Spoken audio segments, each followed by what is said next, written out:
सांगली जिल्हा पोलीस दलात कार्यरत असलेल्या डॉबरमन जातीच्या गुन्हेशोध पोलीस श्वान कूपर याचे हृदयविकाराच्या तीव्र झटक्याने दुःखद निधन झाले। कूपर श्वान 6 ऑगस्ट 2019 रोजी जन्मले होते व त्यांनी 2019 पासून पोलीस दलात सेवा बजावण्यास सुरुवात केली होती।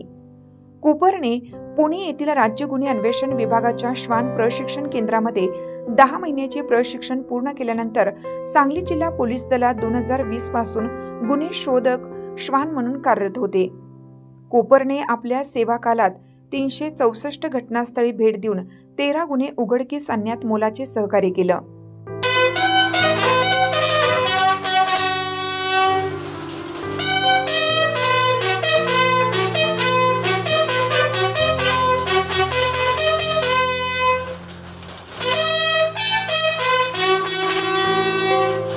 2021 मध्ये जत व 2022 मध्ये हरिपूर येथील खुनाच्या गुन्ह्यामध्ये तसेच आटपाडीतील घरफोडीच्या गुन्ह्यात त्याच्या दक्षतेमुळे तपासाला महत्त्वपूर्ण दिशा मिळाली होती।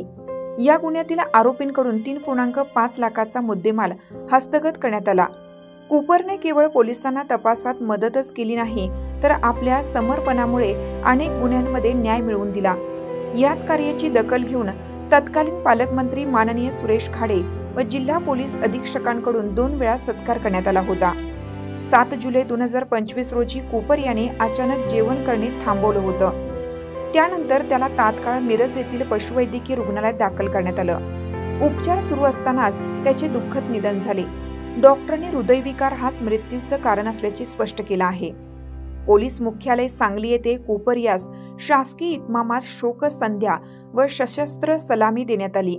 यावेळी पोलीस अधीक्षक संदीप गुगे, पोलीस उपअधीक्षक तानाजी सावंत, निरीक्षक सतीश शिंदे, भैरू तळेकर, बाळासाहेब आलदर, पोलीस उपनिरीक्षक मोरे यांच्यासह श्वान पथक व पोलीस दलातील अधिकारी अंमलदार उपस्थित होते।